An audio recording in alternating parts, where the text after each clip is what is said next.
Who you are and where you live is often not under your control. Most people who are living in poverty aren't there by choice. They may not have a choice, but we do, and we can help to make a difference. Philanthropig, the story of a pig that wants to change the face of poverty. So our question, can we help change the face of poverty by raising awareness and spreading the spirit of generosity?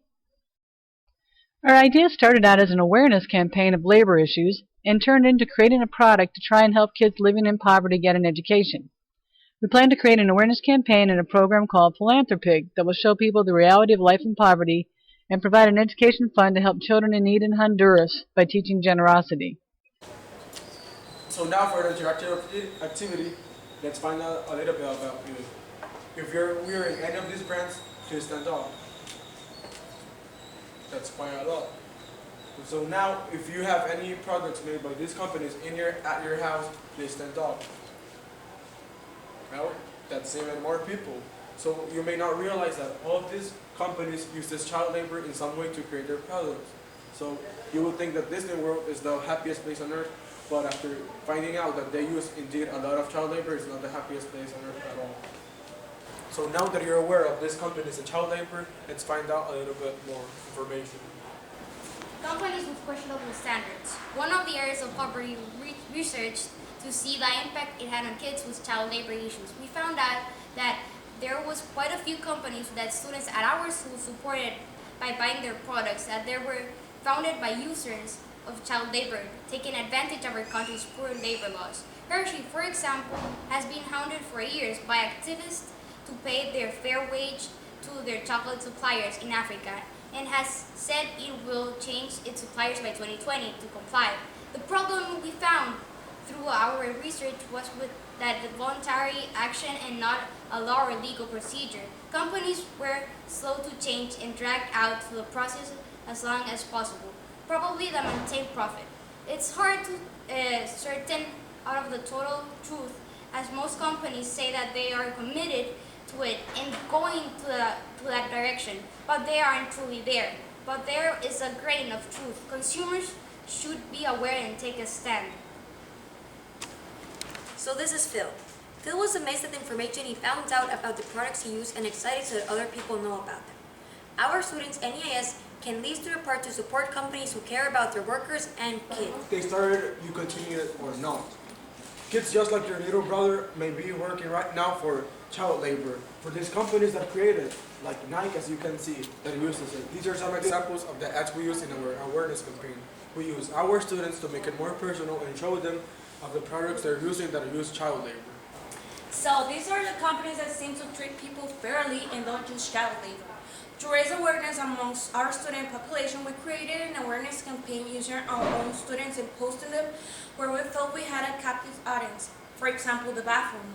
We tried to inform students of which companies they should support because of their positive attitudes toward fair labor practices, and the ones that should be boycotted to help send the message that they need to change. We found that companies at Gap had issues with some sections, but not at all. For example, Athleta was sold to Gap, but maintained. Honestly, it is hard to know with the lack of transparency in all company dealings, especially those with international operations.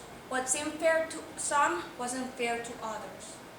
Now that we had raised awareness in ourselves and our classmates, we wanted to find out exactly what the impact was on child labor in our country of Honduras.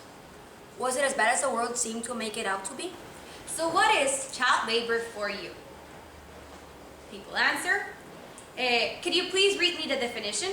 The International Labor Organization identifies child labor as work that deprives children of their childhood, their potential and their dignity, and that is harmful to physical and mental development. Why is this problem still going on? Because many of the poor families need their children to work in order to maintain their families and basic necessities. Because laws aren't enforced, international companies use child labor because it's cheaper. And finally, because there are many abandoned children in the streets, and the only way to survive is to work. What we learned through our research on child labor and laws in Honduras was very interesting and led us in a new direction. After an investigation by the United States, they found out that in a research of 138 pages, just two companies in Honduras use child labor. And that's a really good thing.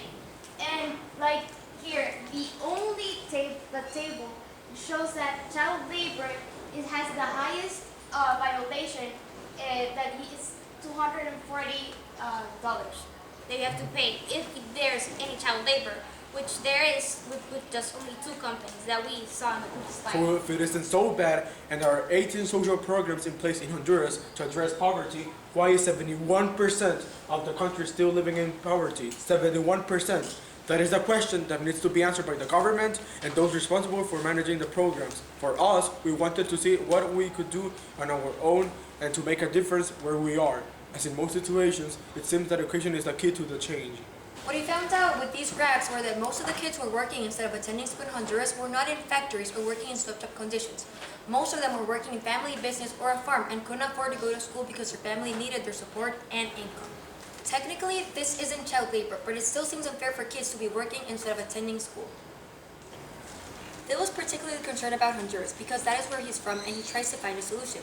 Phil thought to himself, maybe one solution starts with Honduras is a low-income country that unfortunately deals with a high rate of poverty. According to recent reports, 6 out of 10 families suffer from extreme poverty, especially outside the cities. Our idea, spreading the spirit of generosity all year long. Why? To model the spirit of generosity and kindness to others. Do your part to make the world a better place. To give is better than to receive. If everyone helps one, that's one less than any occasion. Baby showers, birthdays, holidays, anniversaries, just for fun, milestones, and graduations. What happens? You buy a pig to education fund. 2. Give the pig away. 3. Fill the pig with money for 1 year. Then give the pig or the money to anyone in need. Start again. Who? Family, friends, co-workers, employees, individuals, relatives, groups. This is the process, Miss, but that's not like... We planned out this process to be sure that we were able to plan for growth and our success. Once we determine if our idea is sustainable, then we will be able to continue with expanding our market and ability to help those in need. Our process started with finding artists, kids here at school, and local artists to donate their time to help us make our pigs. Then we looked for markets where we could sell our item here at school, in the local community shopping centers, and any events that we could find. Our hope is to be able to do some online work as well to try to reach a broader audience. We created a plan how we were going to do this and came up with a price point for our pigs in order to be able to make enough for our education fund, but still to spread the spirit of generosity. We then had to prepare a way to manage our inventory and how we can create enough product depending on the amount of sales we get. That's all part of our marketing plan. We then worked with some of the local programs here at school to find a foundation or a source for our education funds and determine how we were going to find our qualifications in order to determine who would get the money. There's many organizations already on campus that are working with groups who could use our help, so we wanted to partner with them. Finally, we hope to go through and continue to see a sustainable idea grow by fulfilling all of these steps.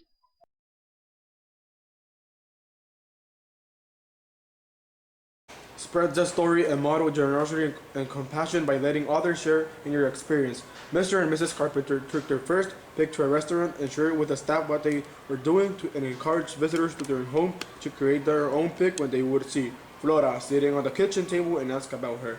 It all starts one person and one pig at a time. It's an interactive activity.